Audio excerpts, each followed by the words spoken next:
Welcome student. Today we will see the something properties of whole numbers, यानी पूर्ण संख्याओं के गुण क्या क्या होते हैं। ठीक है, सबसे पहला जो पूर्ण संख्या का गुण है वो हम कह सकते हैं कि दो पूर्ण संख्याओं का योग हमेशा पूर्ण संख्या ही होता है। एक एग्जांपल लेते हैं, जैसे हम 5 + 6 = 11। तो देखिए, जब दो पूर्ण संख्या द टू होल नंबर्स, ठीक है, ये भी होल नंबर है और ये भी होल नंबर है। ठीक है, अब इन दोनों का जो सम है, इनका जो टोटल है वो क्या है 11, यानी दो पूर्ण संख्याओं का योग क्या है 11, और ये भी एक तरह से क्या है होल नंबर। ठीक है, सेकंड चीज यहाँ पे हम लोग देखते हैं, मान लीजिए दो यहाँ एक एग्जांपल हम लोग लेते हैं इसी को ही। ठीक है, 6 + 11, तो क्या ये भी एक होल नंबर है? टोटल कीजिए 17, तो बिल्कुल ये भी क्या है होल नंबर है। ठीक है, तो ये इसकी ये हमें इसकी एक नई प्रॉपर्टी पता चली है कि जो कोई भी दो पूर्ण संख्या होती है, when the two whole numbers their sum also be a whole number, उनका जो योग है वो भी क्या होगा होल नंबर होगा। ठीक है, इसके बाद अब हम देखते हैं एक एग्जांपल, जैसे सब्ट्रैक्शन में क्या होता है। ठीक है, सब्ट्रैक्शन में 7 - 5 करेंगे तब आएगा हमारे पास में 2। तो यहाँ भी यही बात है कि जब दो जो होल नंबर हैं उनमें यदि हम सब्ट्रैक्शन वाली प्रोसेस अपनाते हैं तो उनका जो नंबर आएगा वो भी क्या होगा होल नंबर होगा। ठीक है, अब देखने में का जो बात है वो ये है, मान लीजिए 8 - 9, ये सोचने वाली बात है कि क्या 8 और 9 दोनों हैं तो होल नंबर, लेकिन क्या इन दोनों का से जो सब्ट्रैक्शन आएगा वो एक होल नंबर होगा? वैसे देखा जाए तो इसका जो सब्ट्रैक्ट करेंगे तो क्या आएगा -1, तो इट्स नॉट होल नंबर, क्योंकि 0 से स्टार्ट होता है। ठीक है, पता ही आपको। ठीक है, तो अब यहाँ पे यानी जब एक होल नंबर और दूसरे होल नंबर जैसे बड़ा होता है, ठीक है, और हम उसे सब्ट्रैक्ट करते हैं, एडिशन में तो होल नंबर ही आएगा, सब्ट्रैक्ट करते हैं तो वो होल नंबर नहीं होता है। ये बात आप ध्यान रखिएगा। ठीक है, इसके बाद हम अब नेक्स्ट जो देखते हैं वो है क्या कि इसमें हम लोग अब एक और चीज़ देखते हैं, एक एग्जांपल लेते हैं हम लोग। ठीक है, इसमें हमने जो प्रॉपर्टीज़ हैं उसमें हमें एक चीज़ और समझनी है, वो क्या है वो प्रॉपर्टी। मान लीजिए कि हमने क्या किया, एक यहाँ पे हमें लेना है 5। अब इन 5 हमने लिया।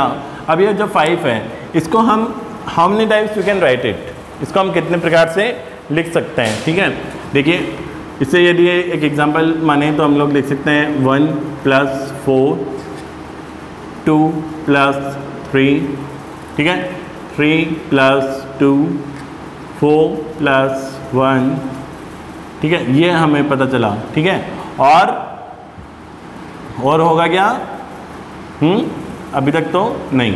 तो हमने क्या किया कि इस 5 को हमने इस तरीके से, हम एक एग्जांपल के तौर पे माना, इस तरीके से हम लोग लिख सकते हैं। जब हम इनकी सम करेंगे तो आना क्या है वही 5। ठीक है, तो हम आगे जो देखने वाले हैं वो ये है, मान लीजिए हमें एक जो एडिशन करना है वो है 5 + 6। तो क्या मैं इसको 5 + 3 + 3 करके भी कर सकता हूँ? बिल्कुल, क्यों, कैसे? 5 + 3 और 3 कितना हुआ 6, बात तो एक ही है। तो मैंने क्या किया, इसको प्रॉपर्टी में डिवाइड कर दिया, डिस्ट्रीब्यूट इन प्रॉपर्टी। क्या किया मैंने, इसको डिस्ट्रीब्यूट, इसका विभाजन कर दिया, इसका पूर्ण संख्या का, होल नंबर का, इस होल नंबर का मैंने क्या किया, इसका विभाजन कर दिया। ठीक है, तो हमारे सामने बात ये वाली चीज़ वापस आ गई। ठीक है, अब इसका एक हम एग्जांपल लेते हैं। ठीक है, 2, इसका हमने एक एग्जांपल लिया, वो क्या है 234, 197, 103, इसको हमें क्या करना है, ऐड करना है। ठीक है, अब मैं क्या इसको 2, 3, 4 ब्रैकेट 197 प्लस 103 कर सकता हूँ, बिल्कुल। आप क्या कर सकते हैं, इसको इजी में प्रॉपर्टी को डिवाइड कर सकते हैं, ठीक है।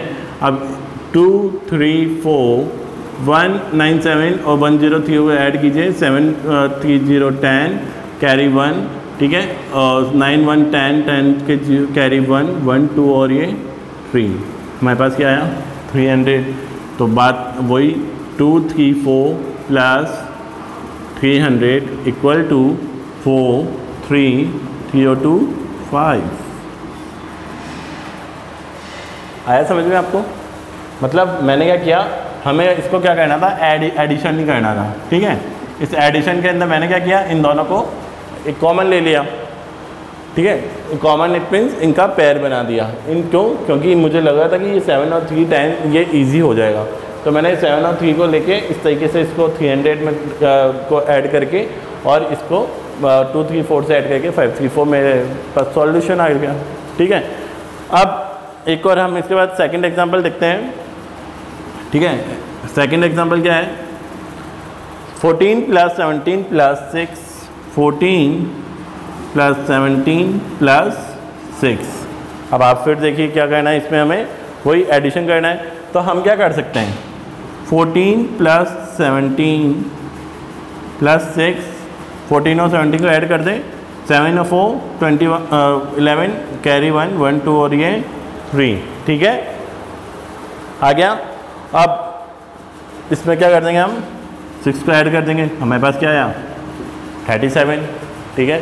दूसरा हम लोग क्या करेंगे, अब इसमें सेकंड जो मेथड है वो क्या होगा हमारा, कि हम इसके अंदर इन दोनों को भी ऐड कर सकते हैं, या इट मीन ऑब्लिक 14, ठीक है, प्लस मान लीजिए आप इसमें जो भी आप माने प्लस 17 प्लस 6, तो 14 प्लस 17 और 7 और 6 13 कैरी 1 1 और 2 ऐड कीजिए, 4 और 3 7 और 2 1 3 7। बात तो एक ही है, कहने का मतलब है चाहे कान ऐसे पकड़ो और चाहे कान ऐसे घुमा के पकड़ो, आना तो वही कान ही पकड़ेगा, ठीक है। तो हमने क्या किया, पहले हमने 14 और 17 को ऐड किया तो भी 31 आया। अब यहाँ पे हमने क्या किया, 17 और 6 को ऐड किया और उसको मैं 14 ऐड कर दिया तो भी हमारे सामने क्या आया 37 आया, ठीक है। तो हम लोग यानी कुल मिला के इसको कई प्रकार से डिस्ट्रीब्यूट कर सकते हैं, ठीक है। अब ये क्या, ये तो हमने चलो एडिशन में कर लिया। अब यही प्रॉपर्टीज या डिस्ट्रीब्यूशन वाला जो मेथड है वो हम मल्टीप्लिकेशन में मल्टीप्लाई में कैसे करेंगे। जैसे एक एग्जांपल ले लेते हैं हम, ठीक है। Find 12 into 35, 12 into 35। अब इसको कैसे लिख सकते हैं, 12 किस किस की टेबल में आता है, 2 की टेबल में आता है, 3 की टेबल में आता है, 4 की टेबल में आता है और 6 की टेबल में आता है, ठीक है। तो हमने एक एग्जांपल सबसे शॉर्ट में लिया 6 की टेबल में, तो इसको हम करेंगे 6 इंटू 2, ठीक है, 6 इंटू 2 और फिर मल्टीप्लाई 35, ठीक है। 6 इंटू 2 मल्टीप्लाई बाय 35, 6 इंटू 2, बात तो एक ही है। 6 इंटू 2 आपको हमारे सामने पता ही है हमें क्या होगा, ठीक है। वही वापस हमारे सामने संख्या आ जाएगी, लेकिन अब हम क्या करेंगे कि इसको बाकायदा क्या करना होगा कि हम इस जो 6 है, ठीक है, इसको बाहर रख देंगे, ठीक है। 6 को बाहर का आउट रखा और 2 इंटू 35 किया, ठीक है, इक्वल टू, अब 6 35 टू जा 70, ठीक है, 6 इंटू 70 420। अब देखिए आप इसको मल्टीप्लाई करते तो कितना टाइम लगता, ठीक है। हमने क्या किया, इसको डिस्ट्रीब्यूट कर दिया, डिस्ट्रीब्यूट करके हमारे सामने जो इजी बनता हमने उसको मल्टीप्लाई करके और हमारे सामने क्या आ गया, हमारा आंसर आ गया, ठीक है। अब इसी प्रकार से हम एक नेक्स्ट एग्जांपल और देखते हैं, वो है फाइंड 8 इंटू 7 69, ठीक, ओके, इन मल्टीप्लाई बाय 125। अब हमें क्या करना है, इसको डिस्ट्रीब्यूटिव प्रॉपर्टी के अकॉर्डिंग इसको सॉल्व करना है। ठीक है, इतना तो टफ आपको लग भी रहा होगा, ये काफ़ी टफ हो गया है। तो टफ कुछ भी नहीं है, बस हमें क्या करना होगा, इसको 8 इसको और इसको मल्टीप्लाई कर लेंगे, क्योंकि ये तो 4 डिजिट है, ये 3 और ये 1 ही है। हमने क्या किया, 125 8 इंटू 125 इधर लेकर आ गए और उसको बाद में मल्टीप्लाई बाय 1769। ठीक है, आ गया सबको। अब 125 मल्टीप्लाई बाय 8 होता है 1000 मल्टीप्लाई बाय 769। तो क्या आप हम इसे मल्टीप्लाई कर सकते हैं? बिल्कुल इजी से कर सकते हैं। 1769 कितने 0 है, 1 2 और ये 3, इसको हमने 3 कर दिया और ये हमारे पास में क्या आ गया, आंसर आ गया। आया समझ में? कुछ भी नहीं किया, फाइंड करना था हमें 8 मल्टीप्लाई बाय 769 इंटू 125 में। ठीक है, हमने क्या किया कि पहले हम लोग 2 ट्रिक अपनाते कि या तो हम इन दोनों को मल्टीप्लाई करते, फिर जो हमारे सामने आता फिर हम उसको इससे मल्टीप्लाई करते हैं। ठीक है, हमने क्या किया कि ये दोनों जो जो डिजिट कम डिजिट वाले थे, इनको आपस में मल्टीप्लाई कर दिया। ठीक है, तो हमने क्या किया, 8 इंटू 125 को मल्टीप्लाई करेंगे या कर दिया 769 से। ठीक है, जब 125 यानी 125 को हमने मल्टीप्लाई किया 8 से, तो हमारे पास आया 1000 को जब मल्टीप्लाई करेंगे 769 से, तो 17,16,000 हमारे पास क्या आ गया, बहुत ईजी तरीके से आ गया। ठीक है, हमें 2 बार मल्टीप्लाई करने की बजाय हमें बहुत इजी तौर पे शॉर्ट के अंदर करना पड़ गया, क्योंकि हमारे पास ये 1000 हमारे जीरो जो है काफ़ी सपोर्ट दे देता है किसी भी प्रोडक्ट को या सम को ऐड करने में। ठीक है, आगे समझ में। अब हम लोग देखते हैं इसी के अंदर एक और एग्जांपल है हमारे पास में। मान लीजिए, एक मिनट में इसे अब हम रफ कर देते हैं। एक एग्जांपल हम लोग लेते हैं, ठीक है, कि the school canteen charges ₹24 lunch and 4 for milk. एक स्कूल जो है कैंटीन के लिए कितना चार्ज लेती है, 20 रुपीज़, और लंच के लिए एक कैंटीन जो है वो किसके लिए, लंच के लिए, लंच के लिए तो 20 रुपये ले रही है आपसे। ठीक है, और जो आप मिल्क के लिए कितना ले रही है, 4 रुपये, 4 रुपीज़। ठीक है, अब how much money do you spend in 5 days on these things, यानी हमें 5 दिन के अंदर कितने रुपए खर्च करने पड़ेंगे। ठीक है, तो सबसे पहले अब हम क्या कहते हैं, कॉस्ट ऑफ मिल्क निकालते हैं, कॉस्ट ऑफ मिल्क और कॉस्ट ऑफ लंच। तो कॉस्ट ऑफ लंच कितना होगा, 20 रुपीज़ हमारे पर डे लग रहे हैं, तो 20 को अब हमें कितने दिन का निकालना है, 5 days का, तो कितना है ये 100। और मिल्क के लिए जो कॉस्ट है, कॉस्ट ऑफ मिल्क की कितनी कॉस्ट आ रही है, 4 इंटू 5 days के लिए 20 रुपीज़। तो टोटल हमारे पास में कितना एक्सपेंडिचर हो रहा है, 120 rupees total expenditure equal to 120 rupees. ठीक है, ये टोटल जो कॉस्ट आ रही है हमारी कितनी आ रही है, 120। अब इसी प्रकार से हम लोग दूसरा जो तरीका है वो एक और, इसी में जो सेकंड, ये तो हमारे पास में क्या है, फर्स्ट मेथड है, इसी का अब हम क्या करते हैं, सेकंड मेथड निकालते हैं। सेकंड मेथड के लिए हमें क्या करना है, सेकंड मेथड में क्या होगा, मान लीजिए जैसे हमने क्या किया, 20 और 4 को जोड़ दिया। ठीक है, 20 और 4 को जोड़ दिया। अब cost of 5 days, cost of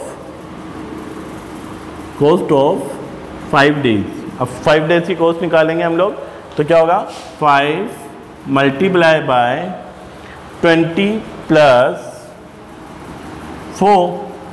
ठीक है, और ठीक है, अब मल्टीप्लाई बाय 5 इंटू 20 और 4 कितना हुआ, 24, और बाद में हमारे पास में कितना आ जाएगा, वही अमाउंट आ जाएगा, कौन सा, यही 120 रुपीज़। ठीक है, ये इसका सेकंड मेथड था, यानी हमने क्या किया, इन दोनों को सम कर दिया, हमें तो कॉस्ट निकालनी, खर्चा तो हमारा कितना हो रहा है, जो मैं मिल्क में और कैंटीन में 24 रुपीज़। अब पहले हमने क्या किया, पहले लंच का अलग निकाला, मिल्क का अलग निकाला।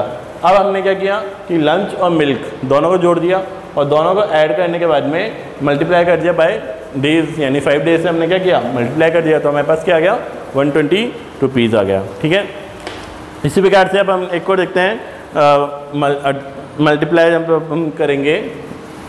ठीक है, ये तो हमने एक एग्जांपल ले लिया छोटा सा। अब हम एक और मेथड देखते हैं, find 12 into 35, 12 into 35 by using डिस्ट्रीब्यूटिवली। ठीक है, डिस्ट्रीब्यूटिव मेथड से हमें इसे सॉल्व करना है। तो हमने क्या किया, 12 इंटू, ठीक है, ये 30, ये 35 को यदि हम डिस्ट्रीब्यूट करेंगे तो क्या होगा, एक एग्जांपल 30 प्लस 5 भी हो सकता है, 25 प्लस 10 भी हो सकता है, जो सा आप चाहें, पर हम लोग क्या करेंगे, इजी वे में करेंगे। तो हमने क्या किया, 12 30, अब इसको हम मल्टीप्लाई कर लेंगे 12 इंटू 30, ठीक है, ऐड करेंगे प्लस 12 इंटू 5, तो 12 इंटू 30 कितना हुआ कि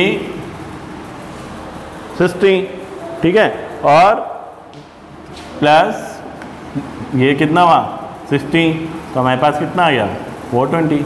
ठीक है, आ गया सबको समझ में। और अब इसके बाद में जो नेक्स्ट है उसमें भी आप क्या कर सकते हैं, एक और जैसे हमने एग्जांपल देखते हैं, simplify 1 to 6 plus multiply by 55 plus 126 into 126 into 45 into 45। अब इसको क्या कहना है, इसमें अब हम सबसे पहले, अब ये तो बहुत ज़्यादा हो गया, अब आप लोग सोचेंगे इसे हम कैसे करें, हम लोग क्या करेंगे, इन दोनों को कॉमन ले लेंगे। ठीक है, तो हमने कॉमन लिया, क्या लिया common, 126, okay, then multiply by 55 into 45, ये दोनों ही तो जो हैं वो अदर हैं, इन दोनों को क्या कहना है, पास में इनके मल्टीप्लाई है, तो हमने क्या किया, इनको कॉमन ले लिया। ठीक है, इन द ब्रैकेट ले लिया।